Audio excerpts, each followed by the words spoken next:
Hello everyone. आज MCQs देख रहे हैं। जो जूलॉजी का एमसीक्यू है इसमें 40-50 क्वेश्चन हो गए। 40 नहीं 50 क्वेश्चन है। नीट वाले पैटर्न में नीट के एक्सपेक्टेड क्वेश्चंस जैसे भी होते हैं। स्टेटमेंट वाइज क्वेश्चन है, असर्शन रीजन है। 11-12 दोनों का मिला के देखते हैं, अब उन एमसीक्यूज को सॉल्व करते हैं। ठीक है, चलो स्टार्ट कर रहे हैं।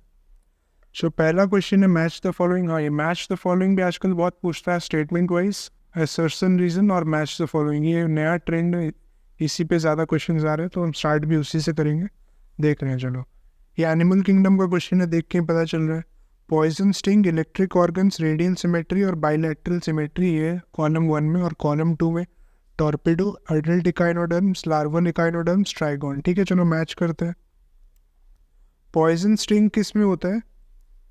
ट्राइगॉन में। देखो, इसको याद करने का तरीका मैं बताऊंगा अभी बस। देखो, पॉइजन स्टिंग के एंड में, पॉइजन के एंड में ओ एन आ रहा है और ट्राइगॉन के एंड में भी ओ एन आ रहा है, तो इस तरह से इसको याद रख सकते हो। पॉइजन स्टिंग ट्राइगॉन होगा। और इलेक्ट्रिक ऑर्गन्स, देखो स्टार्टिंग लेटर ई है, इसमें टॉर्पिडो में ई आता है, ट्राइगॉन में कहीं पे भी ई नहीं आता है। तो ट्राइगॉन और टॉर्पिडो में ही जनरली कंफ्यूज होता है कि इलेक्ट्रिक कौन सा है और पॉइजनस कौन सा है। तो इस तरह से याद रख सकते हो। देखो, बी का 1 हो जाएगा, ए का 4 हो जाएगा। ठीक है, पहले यही दो मिला लेते हैं। ए का 4, बी का 1। देखो आंसर ए से आ गया, बी होगा आंसर, है ना। इसमें बी का 2 दे दिया है जो कि गलत है। चलो बाकी भी हम मिला लेते हैं। रेडियल सिमेट्री किस में होता है? एडल्ट में होता है या लार्वा में होता है? एडल्ट में होता है रेडियल सिमेट्री, तो ये इसका एडल्ट इकाइनोडर्म हो जाएगा। हाँ, ये इकाइनोडर्म है। देखो दोनों ऑप्शन में इकाइनोडर्म है, तो इसी में हमें डिफरेंसेस देखने को मिलते हैं। एडल्ट जो है वो रेडियल होता है और जो लार्वल स्टेज जब होता है वो बाइलैटरली सिमेट्रिकल होता है। ठीक है, तो बाइलैटरल सिमेट्री लार्वल इकाइनोडर्म में मिल जाएगा। इस तरह से इसको मिला लो। देखो बाकी दो ऑप्शन में मैच कर जाएंगे। सी का 2 और डी का 3, यही निकाला है हमने भी। सी का 2, डी का 3। ठीक है, ये वाला हो गया। क्वेश्चन 2 पे चल रहा है। Pennatula belongs to which phylum? Ctenophora, Coelenterata, यहाँ पे टी होगा, सिलेंटेराटा, नैथोस्टोमाटा, आर्थ्रोपोडा। देखो टिनोफोरा, सिलेंट्रेटा और आर्थ्रोपोडा तो फाइनम है, लेकिन ये नैथोस्टोमाटा, ये कॉर्डेटा का अंदर का बात कर रहा है। ये तो फाइनम ही नहीं है, इसको सबसे पहले हटाना, इसको सबसे पहले हटा दो। अभी टिनोफोरा और सिलेंट्रेटा में कन्फ्यूजन होता है क्योंकि आर्थ्रोपोडा तो ये कहीं से नहीं है। पेनाटुला क्या है? सी पेन। और ये किस में होता है? तो सिलेंट्रेटा में। ठीक है, सिलेंट्रेटा फाइनम हो जाएगा इसका आंसर। टिनोफोरा नहीं है, ये सी वॉलनट वाला है, वो दूसरा है।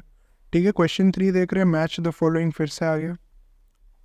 ये भी एनिमल किंगडम से ही है। देखो, tight junction, aiding junction, gap junction और कॉम्पाउंड एपिथेलियम के बारे में पूछ रहे हैं।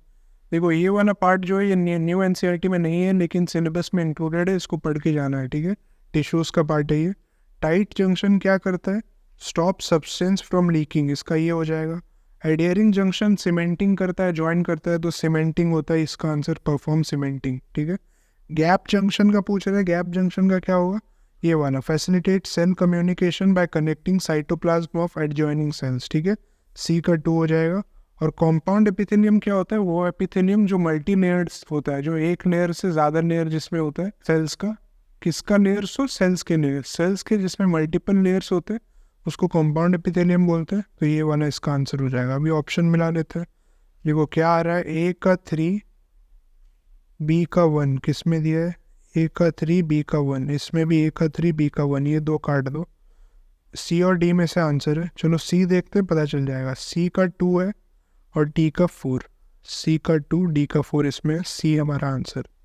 ठीक है, नेक्स्ट क्वेश्चन पे चल रहे हैं। Question 4, cloaca is the common passage. Cloaca किस में देखा था हमने? फ्रॉग में। तो ये फ्रॉग मतलब ये भी वही स्ट्रक्चरल ऑर्गेनाइजेशन ऑफ एनिमल से क्वेश्चन है। ठीक है, cloaca is the common passage for. Cloaca से क्या क्या जाते थे? यूरिन जाता था, फीकल मैटर जाता था और गैमेट्स जाते थे। तो इसमें देखो गैमेट्स भी दे रखा है, फीकल मैटर भी दे रखा है, यूरिन भी दे रखा है, तो आंसर इसका ऑल ऑफ दीज हो जाएगा। ठीक है, श्योर। नेक्स्ट देख रहे हैं question 5, select a feature correctly representing sexual dimorphism in frogs. Frogs में मेल और फीमेल सेक्सुअली डिस्टिंग्विश कैसे कर सकते हैं, ये उस पर क्वेश्चन है। Males are larger than females, males are larger than females नहीं, फीमेल लार्जर होता है और मेल स्मॉल होता है। ये एनसीईआरटी का पॉइंट भी नहीं है, इसको छोड़ो अभी के लिए, आंसर हमें ऐसे ही मिल जाएगा। बी देखो, males have vocal sacs that produce croaking sounds. Males में वोकल सैक होता है और यही क्रोकिंग साउंड करते हैं अट्रैक्ट करने के लिए फीमेल पार्टनर को। तो ये वाला सही है, बी तो सही है। लेकिन देखो यहाँ पे ऑप्शन में बोथ बी एंड सी भी एक दे रखा है, तो इसके लिए सी भी चेक करना पड़ेगा। देखो सी में क्या है, copulatory pads are present in first digit of 4 limbs. सही है ये तो, copulatory pads are present in first digit of 4 limbs in female frog. Female frog में होता है क्या कोपुलेटरी पैड? नहीं, मेल फ्रॉग में होता है। जो पूरा नहीं पड़ेगा उसका ये गलत हो जाएगा, ये सी भी गलत हो गया, तो इस वजह से डी भी नहीं हो पाएगा, आंसर हमारा बी। ठीक है, चलो आगे चलते हैं। क्वेश्चन नंबर 6 देख रहे हैं, bio macromolecules protein, carbohydrate, nucleic acid और lipid are found in acid soluble pool, basic soluble pool, acid insoluble pool, basic insoluble pool. तो ये जो बेसिक वाला बात है ये तो बेकार है, बायोमोलिक्यूल्स में हमने कहीं पे भी बेसिक तो नहीं देखा है। एसिड सोल्यूबल या एसिड इनसोल्यूबल में से आंसर है, तो इसका आंसर उसमें से भी एसिड इनसोल्यूबल पूल होगा। ठीक है, ये याद रखने वाला चीज़ है, इसमें कोई कुछ ही समझा नहीं सकता। ठीक है, मैच द फॉलोइंग, ये बायोमोलिक्यूल्स का वो टेबल पे है, पिगमेंट, ड्रग्स, टॉक्सिन, लेक्टिन, वो वाला। चलो देखते हैं क्या क्या पूछ रहा है। पिगमेंट पूछ रहा है, लेक्टिन पूछ रहा है, टॉक्सिन पूछ रहा है और ड्रग्स पूछ रहा है। ठीक है, मिला लेते हैं। पिगमेंट कौन सा हुआ? देखो एंथोसियानिन दे रखा है, कैरोटिनॉइड और एंथोसियानिन इसका आंसर होता है, तो एंथोसियानिन हो जाएगा। फिर लेक्टिन देख लेते हैं, लेक्टिन में क्या होगा? कॉनकैनावेलिन ए। ठीक है, कॉनकैनावेलिन ए, ये हो जाएगा लेक्टिन। टॉक्सिन में क्या था? एब्रिन और राइसिन, तो ये एब्रिन हो जाएगा। और ड्रग्स में विनब्लास्टिन और सर्क्यूमिन, तो ये वाला 1 हो जाएगा। चलो अभी ऑप्शन मिला लेते हैं। ए का 2 है, ए का 2, 2, 2 3 में दे रखा है, ये वाला हटा दो। बी का क्या है? बी का 4, बी का 4 इसमें और इसमें है, ये भी गया। सी का क्या है? सी का 3 इसमें, आंसर ए हो जाएगा। ठीक है, डी का 1, डी का हमने 1 निकाला है। ठीक है, तो ये वाला हो गया। इसको मैच द फॉलोइंग, देखो ये असर्शन रीजन भी आ गया, क्वेश्चन 8 असर्शन रीजन है। चलो देखते हैं क्या दे रखा है assertion. Alveoli and their ducts form the exchange part of the respiratory system. Alveoli और उनके ducts यही होते हैं एक्सचेंज पार्ट, ये स्टेटमेंट सही है। अभी नेक्स्ट देखते हैं रीजन क्या दे रखा है। Exchange part is the site of diffusion of O2 and CO2 between blood and air. तो एल्वियोनी से होता है एक्सचेंज, तुम्हारा ऑक्सीजन और कार्बन डाइऑक्साइड का, फिर टिश्यूज में जाता है, फिर रेस्पिरेशन होता है, वो सब बात का बात है। लेकिन जो exchange part is the site of diffusion of O2 and CO2 दिया, ये सही है। और इसी वजह से जो एल्वियोनी और उनके डक्ट होते हैं उनको एक्सचेंज पार्ट भी बोला जाता है। ये जो स्टेटमेंट ए में बोल रखा है, alveoli and the ducts form the exchange part, ये क्यों होते हैं? तो रीज़न सही भी एक्सप्लेन भी कर रहा है असर्शन को। तो इसका ऑप्शन कौन सा होगा? Both A and R are true. देखो यहाँ पे दे रखा है both A and R are true and R is the correct explanation of A, ये वाला हो जाएगा इसका आंसर। ठीक है, चलो अभी देखते हैं ब्रीदिंग एंड एक्सचेंज में से एक क्वेश्चन है, residual volume of lungs. Residual volume कौन सा है? जो लंग्स में से कभी भी खाली नहीं होता है, हमेशा रहता है, चाहे कितनी फोर्सिबली इंस्पायर या एक्सपायर करो, ये तो रहेगा हमेशा। तो ये क्या होता है? 2500 से 3000 ये तो इंस्पिरेटरी रिजर्व वॉल्यूम है, 500 ml ये टाइडल वॉल्यूम है, 1100 से 1200 ml, हाँ यही वाला रेसिडुअल वॉल्यूम है। और ये 1800 ये कुछ भी नहीं होता, ये वेग है, इसको मत देखो अभी के लिए। ये क्वांटिटीज़ को ऐड करके आता है, और ये हमारा रेसिडुअल वॉल्यूम किसी को ऐड करके नहीं आता है। ठीक है, रेसिडुअल वॉल्यूम एक अपने में एक कैपेसिटी है, और ये लंग्स में हमेशा रहता है 1100 से 1200 ml। ठीक है, इसको याद रख लेना। चलो नेक्स्ट देखते हैं क्या है इसमें। ब्लैंक्स फिल करने, देखो nearly -% of CO2 is transported by RBCs। तो ये CO2 के ट्रांसपोर्ट पे पूछ रहा है, कितने % RBC से होता है, कितने % बायोकार्बोनेट्स की तरफ से होते हैं और कितने प्लाज्मा में होते हैं, ये वही पूछ रहा है। चलो देखते हैं। Nearly -% of carbon dioxide is transported by RBCs whereas -% of it is carried as bicarbonate. उसके बाद स्टेटमेंट है about -% of CO2 is carried in dissolved state through plasma. तो ये सीक्वेंशियली दे रखा है, NCERT में भी इसी फ्लो में दे रखा है, पूरा NCERT का लाइन ही है। ठीक है, nearly -% of CO2 is transported bye RBC। तो RBC से कितने % होते हैं इनमें? 20 से 25%, यहाँ पे लिख लेते हैं 20 से 25%। फिर बाइकार्बोनेट के फॉर्म में सबसे ज़्यादा ट्रांसपोर्ट होता है 70%, और प्लाज्मा के फॉर्म में डिजॉल्व स्टेट में सबसे कम होता है 7%। ठीक है, 20 to 25, 70 और 7 इसका आंसर होगा। किस में दे रखा है? ये देखो ऑप्शन 2 में दे रखा है, 20 to 25, 70 और 7, यही आंसर हो जाएगा। इसमें 20 to 25, 7 और 70 इसको इंटरचेंज कर दिया, इस वजह से ये आंसर नहीं होगा, बी आंसर है। ठीक है, चलो आगे नेक्स्ट क्वेश्चन पे चलते हैं। 11 देख रहे हैं, dash is difficulty in breathing causing wheezing due to inflammation of bronchi and bronchioles. देखो inflammation of bronchi and bronchioles दे रखा है और ऑप्शन ए में ही ब्रोंकाइटिस दे रखा है, तो इन्फ्लेमेशन में तो आइटिस लगता है लास्ट में, और ये ब्रोंक्यूल्स का भी है तो ब्रोंकाइटिस, ये सही लग रहा होगा लेकिन ये सही नहीं है। ठीक है, इसमें जो कीवर्ड है वो है वीजिंग। वीजिंग को पकड़ना, ऐसे स्टेटमेंट में कहीं पे भी वीजिंग दिख जाए तो उसका आंसर सिर्फ और सिर्फ आस्थमा होगा। ठीक है, आस्थमा होगा इसका आंसर, ब्रोंकाइटिस मत मानना। क्या डिफरेंस होता है आस्थमा या ब्रोंकाइटिस में, वो एमबीबीएस का सिलेबस है, हमारा पार्ट नहीं है। ठीक है, 12 देखो, question number 12, which blood group is known as universal donor. Universal donor कौन होता है, वो जो है वो यूनिवर्सल डोनर होता है, उसमें भी RH एंटीजन नहीं होना चाहिए, तो ये हो जाएगा वो माइनस। ठीक है, RH बॉडीज नहीं होने चाहिए, RH बॉडीज होंगे तो जो -1 है वो तो ले लेंगे, सॉरी जो +1 है वो तो ले लेंगे, लेकिन -1 में प्रॉब्लम होगा। ठीक है, इसी वजह से O- होता है यूनिवर्सल डोनर, और ये हर ब्लड टाइप को डोनेट कर पाएगा। ठीक, सो नेक्स्ट क्वेश्चन देखते हैं।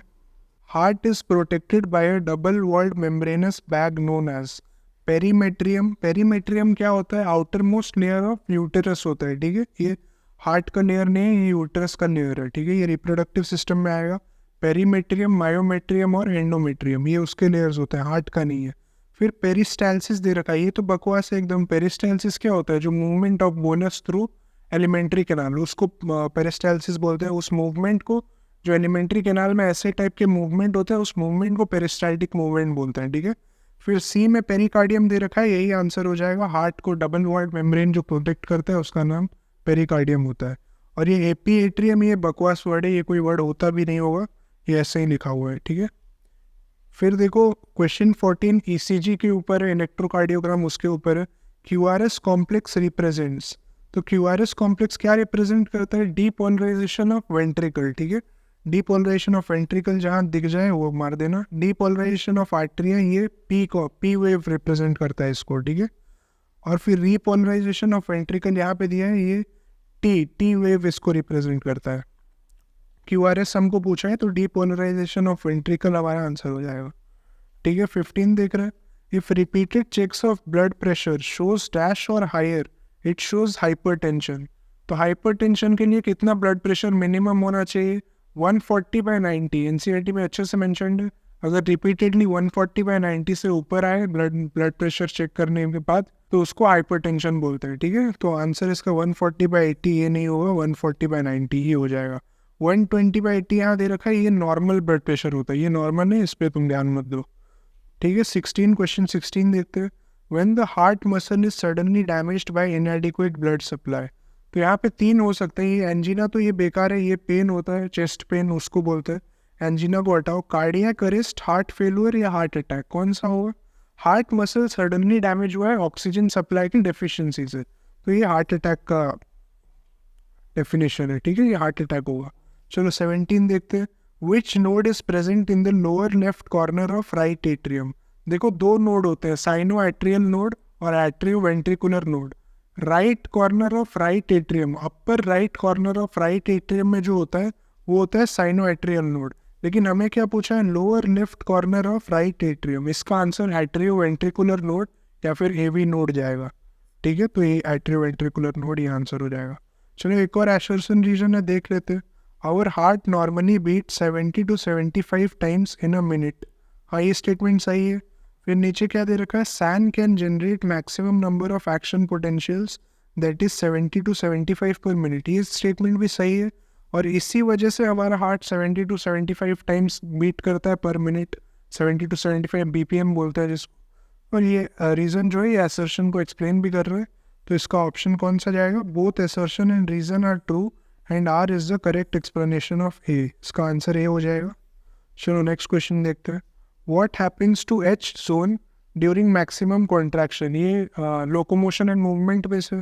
चलो देखते हैं what happens to H zone. H zone कौन सा है, डार्क बैंड होता है मायोसिन का और एक्टिन के लाइट बैंड्स होते हैं कॉन्जिक्यूटिव, उसके बीच में जो जगह बच जाता है जहाँ पे सिर्फ डार्क बैंड दिखता है, उस पार्ट को हम एच जोन बोलते हैं। ठीक है, वो पार्ट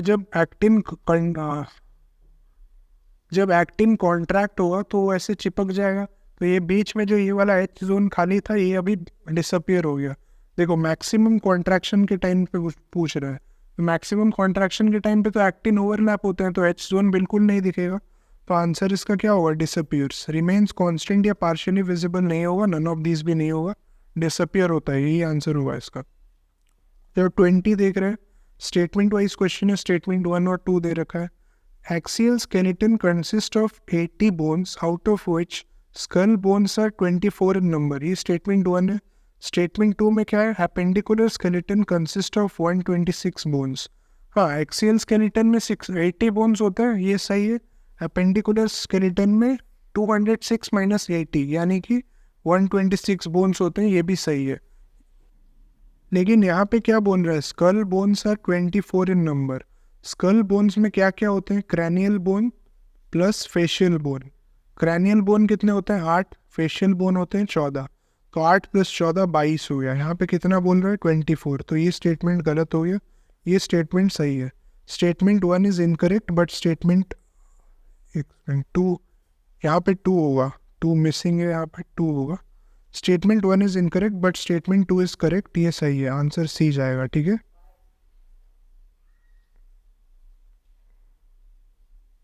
21 देख रहे हैं, मैच द फॉलोइंग है ये, ठीक है। माइस्थेनिया ग्रेविस गाउट, ये लोकोमोशन में चैप्टर में जो डिसऑर्डर्स है ये वहाँ पे सही है question. Myasthenia gravis gout, arthritis और मस्कुलर डिस्ट्रोफी। तो इसमें से जेनेटिक डिसऑर्डर कौन सा है, देखो ऑप्शन 1 जेनेटिक डिसऑर्डर है, कौन सा इसमें से जेनेटिक डिसऑर्डर है, सबसे पहले तो वो देख लेते हैं। माइस्थेनिया ग्रेविस में जी आता है, तो ये जेनेटिक डिसऑर्डर होना चाहिए, याद करने का तरीका बता रहा हूँ। तो ये जेनेटिक डिसऑर्डर होना चाहिए ऐसे देखा जाए तो, लेकिन ये नहीं होता है, ठीक है, ये ऑटो इम्यून होता है। और मस्कुलर डिस्ट्रॉफी ये जेनेटिक डिसऑर्डर हो जाता है, ठीक है। और ये गाउट जो है ये यूरिक एसिड के एक्यूमुलेशन से बनता है, तो ये uric acid accumulation, option 3। Arthritis क्या है, जॉइंट्स का इन्फ्लामेशन हो जाना, तो जॉइंट इन्फ्लामेशन, ऑप्शन 4। और माइस्थेनिया ग्रेविस ये ऑटो इम्यून डिजीज है, ठीक है। इसमें ऑप्शंस नहीं दे रखा है, यहाँ पे ऑप्शंस लिखना मैं भूल गया हूँ, तो इसमें से मिला लो। देखो मैं यहाँ पे आंसर लिख लेता हूँ, ए का 2, बी का 3,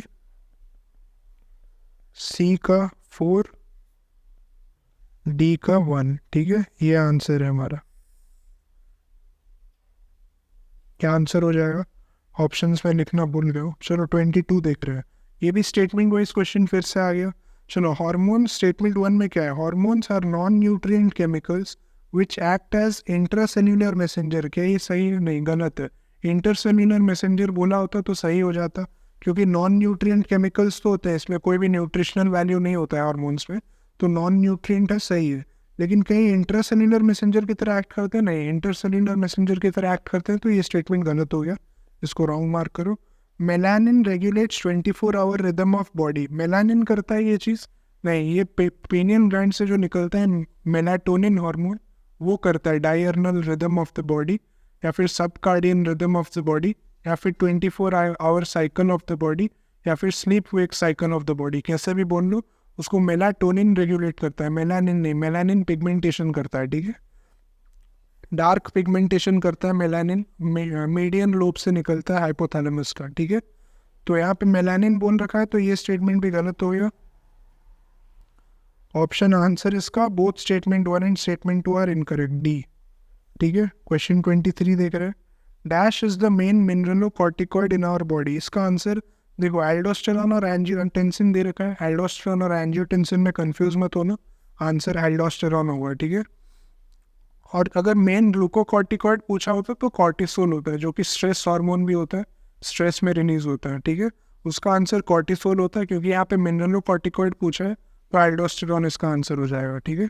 चलो 24 देखते हैं, dash is an anticoagulant added to the drained blood undergoing dialysis, तो डायलिसिस के पहले एंटीकोएगुलेंट डालते हैं ब्लड में, पहले एंटीकोएगुलेंट डालते हैं, उसके बाद ब्लड को डायलाइजिंग यूनिट में छोड़ते हैं, ठीक है। तो एंटीकोएगुलेंट कौन सा है वही पूछ रहा है, हिस्टामिन, सोमैटोस्टैटिन, एल्डोनिज, हेपेरिन, आंसर इसका हेपेरिन होगा, बाकी सब ऐसे ही दे रखा है, हेपेरिन होगा इसका आंसर, ठीक है। 25 देख रहे हैं, 25 में क्या है, रीअब्जॉर्प्शन इज मिनिमम इन, कहाँ पे होता है ये, कोई तो लूप ऑफ हेनली का कोई तो लूप में होता है, असेंडिंग या डिसेंडिंग, कौन सा होना चाहिए, असेंडिंग, ठीक है। Ascending loop of ascending loop of Henle, ascending loop नहीं, यहाँ पे निम्ब होना चाहिए, ascending limb of loop of Henle, ठीक है, तो आंसर ही हो जाएगा। चलो, hind brain consist of, hind brain में क्या क्या होते हैं वो हमें देखना है। Pons, cerebrum, cerebral aqueduct, both A and B. ये तो मिड ब्रेन का पार्ट है, सेरिब्रल एक्वेडक्ट और कॉर्पोरम क्वाड्रिजेमिना, ये मिड ब्रेन के पार्ट है, इनको हटाओ। पॉन्स वेरोली होता है हाइंड ब्रेन में, और सेरिबेलम होता है, देखो यहाँ पे सेरिब्रम दे दिया है, ठीक है, सेरिब्रम दिया है, उस वजह से ये वाला गलत हो गया, तो बोथ ए एंड बी भी नहीं हो पाएगा। आंसर इसका पॉन्स होगा, ठीक है, 26 का ए। चलो 27 देखते हैं, फिर से एक स्टेटमेंट वाइज क्वेश्चन आ गया। Visceral nervous system comprises complexes of nerves, fibres, ganglia, plexuses. ये सही है, एनसीईआरटी का लाइन है, ये बिल्कुल सही है। विसरल नर्वस सिस्टम के बारे में इतना ही दिया है एनसीईआरटी में, और ये सही है। फिर क्या पूछ रहा है स्टेटमेंट 2 में, PNS is divided into somatic nervous system and autonomic nervous system. तो ये क्या होगा, बोथ स्टेटमेंट 2 सही है या गलत है, पहले मैं ये बता देता हूँ। पीएनएस जो है वो सोमैटिक और ऑटोनोमिक में डिवाइडेड होता है, तो ये तो सही है, ये सही है, ये भी सही है। Both statement 1 and 2 are correct, answer ये हो जाएगा, ठीक है। सो 28 देख रहे हैं, क्या पूछ रहा है, आइडेंटिफाई द करेक्ट सीक्वेंस। तो इसमें सीक्वेंस दे रखा है, ये टेस्टिस के पार्ट्स है, रेटेड टेस्टिस, सेमिनिफेरस ट्यूब्यूल्स, ये सब। इसमें अगर देखो ऑप्शंस को, तो सेमिनिफेरस ट्यूब्यूल्स को छोड़ के बाकी जितने भी है, rated testis, vas deferens, epididymis और वासा एफरेंशिया, ये सब क्या होता है, मेल सेक्स एक्सेसरी डक्ट्स होता है ना। तो इनको अरेंज करना है, किस फ्लो में जाते हैं, अंदर से बाहर या बाहर से अंदर, जैसे भी दिया रहेगा देख लेते हैं। तो देखो, सेमिनिफेरस ट्यूब्यूल से वास डिफरेंस तक दिया है, तो सेमिनिफेरस ट्यूब्यूल सबसे अंदर होता है, टेस्टिस के अंदर लोब्यूल्स में होता है, और वास डिफरेंस सबसे लास्ट में होता है। इतना तो पता होना चाहिए, अब तो एग्जाम इतना पास आ चुका है, इतना तो आना ही चाहिए। वास डिफरेंस लास्ट पार्ट होता है, सेमिनिफेरस ट्यूब्यूल सबसे अंदर का पार्ट होता है, ठीक है। तो ये दोनों जो पार्ट्स में बताया, ये दोनों एक्सट्रीम पे होने चाहिए। जैसे कि इसमें देखो, सेकेंड ऑप्शन में सेमिनिफेरस ट्यूब्यूल और वास डिफरेंस एक्सट्रीम में है, और इसमें भी सेमिनिफेरस ट्यूब्यूल और वास डिफरेंस एक्सट्रीम में है, तो इस दोनों में से कोई एक आंसर हो जाएगा। ए और डी तो हो ही नहीं सकता, ठीक है। अभी सीक्वेंस आना चाहिए, अगर इतना भी पता कर लेते हो तो एग्जाम में अगर इस ऑप्शन से भी मैच कर गया तो आंसर निकल ही जाएगा, बाकी देखने का ज़रूरत ही नहीं है। दो एक्सट्रीम पोजिशन में क्या होता है, ये बस पता होगा तो सबसे पहला स्टेप उसी से क्लियर हो जाता है, ठीक है। तो सेमिनिफेरस ट्यूब्यूल और वास डिफरेंस हो गया। अभी फ्लो देख लेते हैं। सेमिनिफेरस ट्यूब्यूल के बाद जस्ट बाद क्या आता है, रेटेड टेस्टिस, उसके बाद क्या आता है, वासा एफरेंशिया, उसके बाद क्या आता है, एपिडाइमिस, और उसके बाद वास डिफरेंस, ठीक है। तो देख लेते हैं ऐसे किस में दिया है, सेमिनिफेरस ट्यूब्यूल, रेटेड टेस्टिस, वासा एफरेंशिया, एपिडाइमिस, वास डिफरेंस, इसी में दे रखा है, तो यही आंसर हो जाएगा, बी हमारा आंसर है, ठीक है। इसमें देखो क्या गड़बड़ गया, ये देखो सेकंड में वासा एफरेंशिया और रेटेड टेस्टिस दे दिया, इसी का पोजीशन इंटरचेंज हो गया है, ठीक है। तो इस वजह से ये गलत हो गया, बी हमारा आंसर है। 29 देखते हैं, इसमें ब्लैंक से फिल करना है, ठीक है। The spermatids are transformed into spermatozoa by the process called dash. और फिर सेकंड स्टेटमेंट है, sperm head becomes embedded in the Sertoli cell and are finally released from the seminiferous tubule by a process called. NCERT का line है, सबसे पहले जो क्या दे रखा है, spermatids are transformed into spermatozoa. Spermatids to spermatozoa transformation को क्या बोलते हैं, स्पर्मियोजेनेसिस, ठीक है। इस प्रोसेस को स्पर्मियोजेनेसिस बोलते हैं, यहाँ पे लिख लेते हैं स्पर्मियोजेनेसिस। और sperm head becomes embedded in the Sertoli cells and are finally released from seminiferous tubule, इस प्रोसेस को स्पर्मिएशन बोलते हैं, ठीक है, स्पर्मिएशन। तो ये हमारा आंसर इसमें से मिला लो, देखो 1 और 2 किस में दे रखा है, स्पर्मिएशन गलत, स्पर्मियोजेनेसिस चाहिए, स्पर्मेटोजेनेसिस गलत, स्पर्मिएशन गलत, स्पर्मियोजेनेसिस हाँ ये सही है, स्पर्मिएशन ये भी सही है, ये हमारा आंसर हमने यही निकाला है, तो डी आंसर हो जाएगा, ठीक है। चलो नेक्स्ट देखते हैं 30 एसर्शन रीजन है। तो ये फिर से वो एसर्शन रीजन टाइप आ गया। अब देखते हैं क्या पूछ रहे हैं। एसर्शन दे रखा है, the embryo with 8 to 16 blastomeres is called a morula. 8 to 16 blastomere होते हैं तो क्या बोलते हैं, उसको मोर्यूला बोलते हैं, ये तो सही है। चलो नेक्स्ट रीजन क्या दे रखा है, morula continues to divide and transform into trophoblast. Morula continues to divide and transforms into trophoblast. तो क्या ट्रोपोब्लास्ट में ट्रांसफॉर्म होता है, नहीं, ब्लास्टोसिस्ट में ट्रांसफॉर्म होता है, उसमें फिर इनर सेल मास और ट्रोपोब्लास्ट उसके पार्ट्स होते हैं। ट्रोपोब्लास्ट क्या करता है, इम्प्लांटेशन करता है, और इनर सेल मास फिर डिफ्रेंशिएट होके जर्म लेयर्स बनाता है, गैस्ट्रुलेशन होता है, यहाँ पे गैस्ट्रुलेशन प्रोसेस का नाम है, ठीक है। वो एनसीईआरटी में नहीं दिया, उतना हम नहीं जाएंगे। लेकिन यहाँ पे देखो, morula continues to divide and transform into trophoblast. Trophoblast नहीं, है ब्लास्टोसिस्ट होता है, तो ये गलत हो गया। अभी देख लो ऑप्शन किसमें, A is true, R is false, C, answer C हो जाएगा, क्योंकि ये हमारा असर्शन सही था, रीजन गलत है, ठीक है। चलो नेक्स्ट क्वेश्चन पे चलते हैं। 31, which of the following can not be detected in a developing foetus by amniocentesis. हाँ देखो, ये पहला ऐसा क्वेश्चन है जो कि बाहर एक बुक से मैंने इंक्लूड कर दिया डायरेक्ट। बाकी जितने भी क्वेश्चन थे वो मैंने सारे खुद बनाए। देखो क्या होता है ना, यूट्यूब पे जितने भी वीडियोस अवेलेबल है उसमें सारे टीचर्स क्या करते हैं, PYQs ले लेते हैं, या फिर किसी एक फेमस बुक से क्वेश्चन ले लेंगे, उसी को कराएंगे, ठीक है। यहाँ पे एनसीईआरटी के लाइन से मैंने खुद से क्वेश्चन एक्सट्रैक्ट किया, एक एक क्वेश्चन मैंने खुद लिखा है, ऑप्शन खुद से बनाया, और यहाँ पे मैं डिस्कस कर रहा हूँ, ठीक है। तो ये क्वेश्चन लेकिन किसी बुक से इंक्लूडेड ही, ये शायद फिंगर टिप्स का था, तो ये उसी का क्वेश्चन है, ठीक है।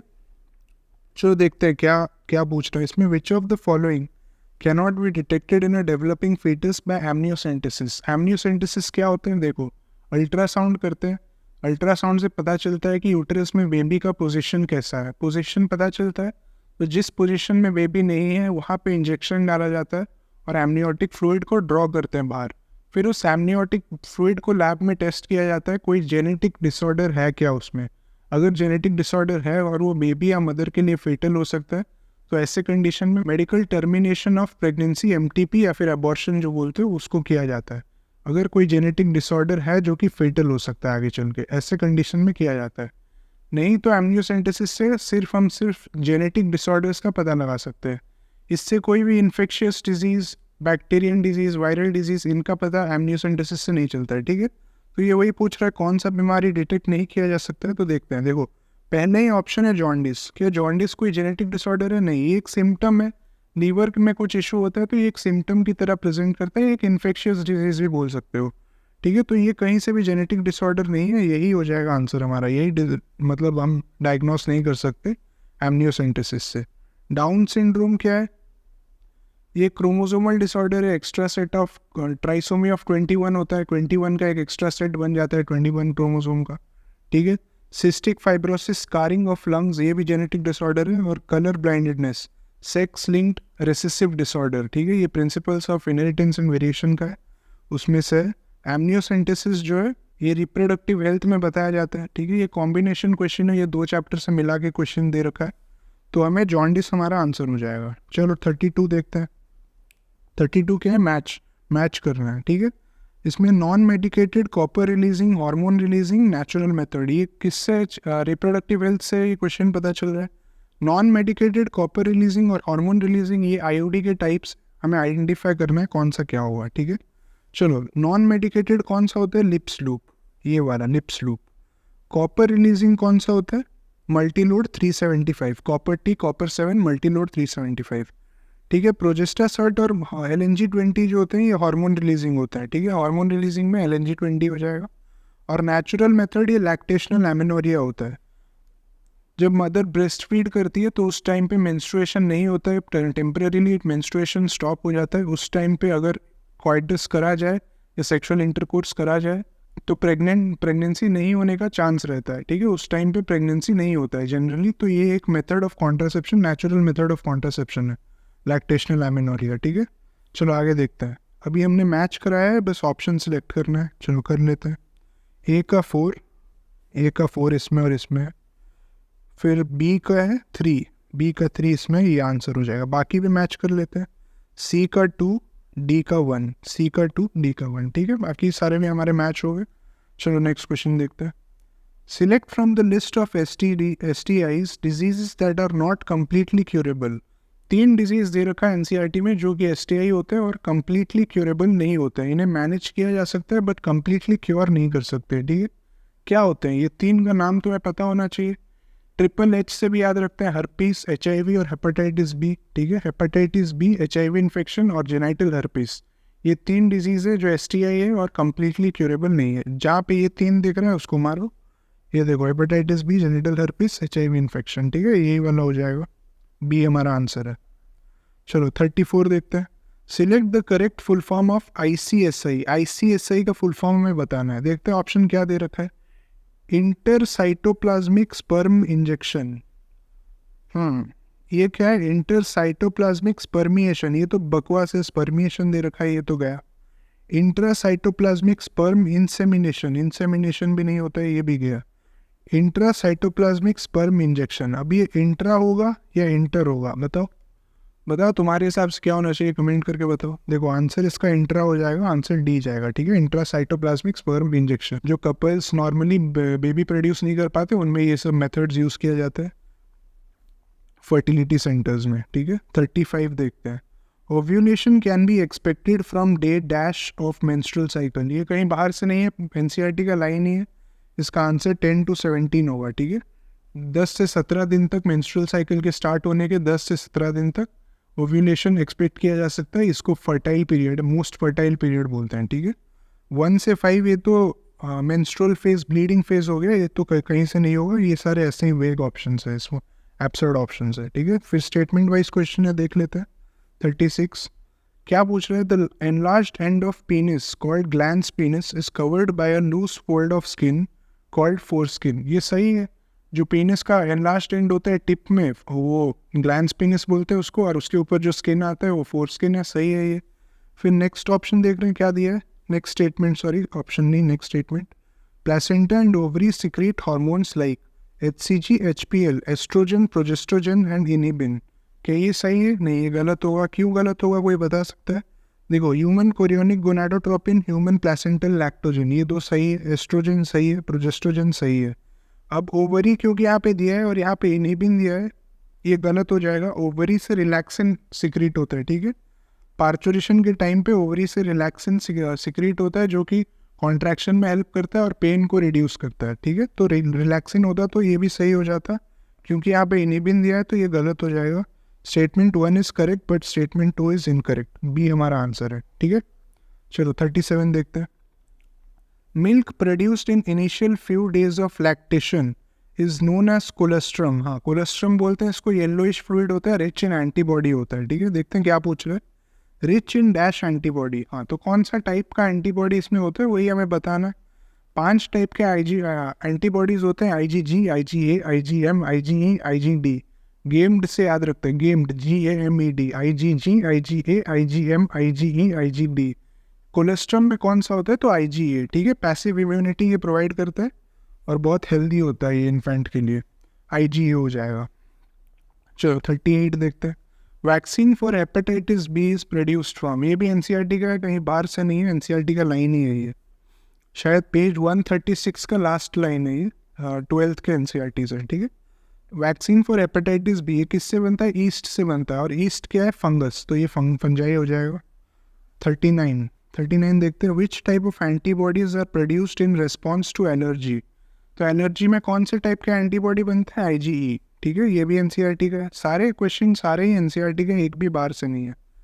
40 देखते हैं क्या पूछ रहे हैं। In cases of snake bites performed antibodies against snake venom is given to the patient, this type of immunisation is called dash immunisation, तो ये पैसिव इम्यूनाइजेशन होता है। बोथ बी एंड सी नहीं होगा, इननेट तो बेकार है, ऐसे ही लिख दिया ऑप्शन बनाने के लिए, ये पैसिव इम्यूनिटी होगा, ठीक है। क्योंकि इसमें डायरेक्ट परफॉर्म एंटीबॉडीज़ देता है, इसमें कोई मेमोरी वगैरह यूज़ नहीं होता है, डायरेक्ट एंटीबॉडी देते हैं जिससे कि डायरेक्ट उस पॉइजन को कॉम्बैट किया जा सकता है, ठीक है। तो उसलिए ये पैसिव इम्यूनिटी होता है। ये फास्ट होता है और स्लो, मतलब लॉन्ग लास्टिंग नहीं होता है। फास्ट होता है और लॉन्ग लास्टिंग नहीं होता है। एक्टिव इम्यूनिटी उल्टा होता है, स्लो होता है और लॉन्ग लास्टिंग होता है। चलो 41 देखते हैं। Term immunity refers to mutualism between host and parasite, option 1। Option 2 क्या दे रखा है? Ability of the host to fight the disease causing organisms, C में दिया है अ फेटल डिजीज, डी में ability of parasite to survive within a host. ठीक है, पैरासाइट का इम्यूनिटी पूछ रहा है, नहीं हमारा इम्यूनिटी पूछ रहा है ability of the host to fight the disease causing organism, ये आंसर हो जाएगा, 20 का आंसर है, ठीक है। चलो 42 देखते हैं। Malarial parasite requires 2 host, mosquitoes and human, ये था स्टेटमेंट 1 जो कि सही है। मलेरियल पैरासाइट को 2 ही होस्ट चाहिए होता है। मस्क्यूटो, कौन सा मस्क्यूटो? फीमेल एनोफिलीज, और स्टेटमेंट और ह्यूमन भी होता है। स्टेटमेंट 2 देखते हैं क्या बोल रहा है। Haemozoin is produced by rupturing of liver cells, क्या ये सही है? नहीं। तो रप्चरिंग ऑफ यहाँ पे लीवर की जगह अगर आरबीसी होता तो सही हो जाता, लेकिन क्योंकि इसमें लीवर दिया है तो ये गलत हो जाएगा। ठीक है, चलो देखते क्या होगा। स्टेटमेंट 1 सही है, स्टेटमेंट 2 गलत है। Statement 1 is correct but statement 2 is incorrect, B हो जाएगा आंसर। ठीक है, चलो 43 देखते हैं। Intestinal perforation and death can occur in severe cases of which of the following diseases. तो ये टाइफॉइड का फीचर है, याद रखना इसको, एनसीईआरटी का ही है। टाइफॉइड में लिखा हुआ है जब ये एक्सट्रीम कंडीशन में हो जाएगा तो इंटेस्टिनल परफोरेशन हो सकता है जिससे कि डेथ हो जाएगा पेशेंट का। ठीक है, चलो 44 देखते हैं। विच of the following diseases can not be cured by antibiotics. ये अच्छा क्वेश्चन है। एंटीबायोटिक्स क्या करता है? बैक्टीरियल डिजीज अगर कोई हुआ है तो उससे हमें हेल्प करता है फाइट करने के लिए एंटीबायोटिक। तो ये जो टाइफॉइड है, कॉमन कोल्ड है, निमोनिया है। ठीक है, इन तीनों में से टाइफॉइड और निमोनिया जो है ये बैक्टीरियल डिजीज है, तो इनसे तो एंटीबायोटिक बचा लेगा। लेकिन यहाँ पे क्या बोल रहा है? विच of the following diseases can not be cured by antibiotic. तो ये जो कॉमन कोल्ड है ये वायरल इन्फेक्शन होता है, राइनो वायरस कॉज करते हैं इस इन्फेक्शन को, और ये एक वायरल डिजीज है तो इससे हमें एंटीबायोटिक नहीं बचा सकता। ये आंसर हो जाएगा बोथ ए एंड बी। नहीं, क्योंकि ये बैक्टीरियल डिजीज है तो बोथ ए एंड बी भी नहीं हो पाएगा, बी आंसर है। ठीक है, चलो 45 देखते हैं। Type of WBC like polymorphonuclear leukocytes are found are which kind of barrier. तो ये ह्यूमन हेल्थ एंड डिजीज का है ये भी question. Type of WBC like PMNL ये किस टाइप के बैरियर होते हैं? तो ये सेलुलर बैरियर होते हैं। फिजिकल बैरियर में देखो स्किन, म्यूकस, ये सब हो जाएगा। फिजियोलॉजिकल बैरियर जो दे रखा है इसमें जो एसिड बनता है स्टोमक में, वो जो टीयर्स बनते हैं, ये सब हो जाएगा। और साइटोकाइन बैरियर, इसमें इंटरफेरॉन्स आ जाएंगे। ठीक है, इंटरफेरॉन जो नॉन इन्फेक्टेड सेल्स है उनको वायरल इन्फेक्शन से बचाते हैं। ठीक है, चलो आगे देखते हैं। 46 identify the scientist who discarded spontaneous generation. देखो इवोल्यूशन में पांच क्वेश्चन है, 46, 47, 48, 49, 50, 5 क्वेश्चन है। और पांचों क्वेश्चन मैंने जो एक वीडियो पहले बनाया था, data important data on evolution, बहुत बढ़िया वीडियो था, पता नहीं क्यों रिस्पॉन्स नहीं आया उस पर। पांचों क्वेश्चन उसमें से, तो मैं तो रेकमेंड करूँगा पहले वो वीडियो देख लो। बहुत अच्छे अच्छे डेटा एनसीईआरटी के निकाल के दिए हैं, सारे साइंटिस्ट कॉन्ट्रीब्यूशन, कब किस साल में क्या हुआ था, मतलब कितने साल पहले, जो 300 years ago, 300 million years ago, 500 million years ago, ये जो टाइमलाइन दे रखा है, ये Hardy Weinberg principal, homologous analogous organ, जहाँ से क्वेश्चन आता है सिर्फ उन्हीं को फिल्टर करके एक छोटे से वीडियो में बनाया था। यहाँ पे कार्ड आ रहा होगा, इधर भी कार्ड में आ जाएगा वो वीडियो का लिंक, उसको भी एक बार देख लेना है, उसमें से सारे क्वेश्चन उसी में से है। चलो देखते हैं। Identify the scientist to discarded spontaneous generation. क्या होगा इसका आंसर? Louis Pasteur. ठीक है, लुइस पैस्चर इसका आंसर होगा।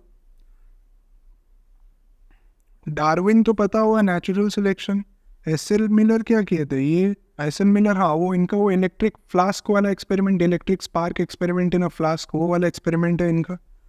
और थॉमस मैल्थस, ये इनका काम है पॉपुलेशन पे, ये पॉपुलेशन पे वर्क किए थे थॉमस मैल्थस। ठीक है, चलो 47 देख रहे हैं। 47 में क्या पूछ रहा है? Invertebrates appeared 2000 million years ago, 500 million years ago, 350 million years ago, 65 million years ago. तो ये वही है, वो टाइमलाइन से ये क्वेश्चन, टाइमलाइन जो पूरा एनसीईआरटी में दे रखा है बहुत सारा, तो ये 500 मिलियन ईयर्स होगा, इसको याद रखना। पूरा चार्ट मैं बोल रहा हूँ उस वीडियो में मिल जाएगा, वो वीडियो भी एक बार देख लेना, पूरा चार्ट है उसमें टाइमलाइन का। ठीक है, एग्रीकल्चर केम, 48th क्वेश्चन। एग्रीकल्चर कब आया था? तो 10,000 ईयर्स अगो, इसका आंसर 10,000 ईयर्स अगो होगा। ठीक है, चलो 49 देखते हैं।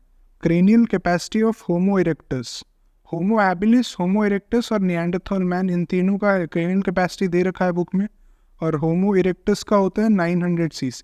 ठीक है, ये भी याद रख लेना। Identify the correct set of homologous organs. Homologous organs क्या होते हैं? सिमिलर स्ट्रक्चर होते हैं, डिफरेंट इनके फंक्शंस होते हैं। ठीक है, ये result of homologous organs are a result of divergent evolution, इतना याद रखना होता है, और एग्जांपल्स याद कर लेना। इसमें से देखो ऑप्शन सी जो दे रखा है, वर्टिब्रेट, हार्ट और ब्रेन्स, ये हो जाएगा। बाकी 3 एग्जाम्पल को भी याद कर लो। Sweet potato and potato, wings of butterfly and birds, flipper of dolphin and penguin, ये एनालॉगस ऑर्गन्स के एग्जाम्पल्स है। ठीक है, ये सारे तुम्हें याद होने चाहिए अच्छे से। चलो यहाँ पे 50 क्वेश्चंस पूरा हमारा कंप्लीट होता है। एक तुम्हारे जूलॉजी के एक पेपर में जितने क्वेश्चन होते हैं उतने ही क्वेश्चन है, तुम्हारे 45 करना होता है, यहाँ पे हमने पूरा 50 कर लिया। चलो 50 क्वेश्चन हो गए, इसको यहीं पे रैप करते हैं।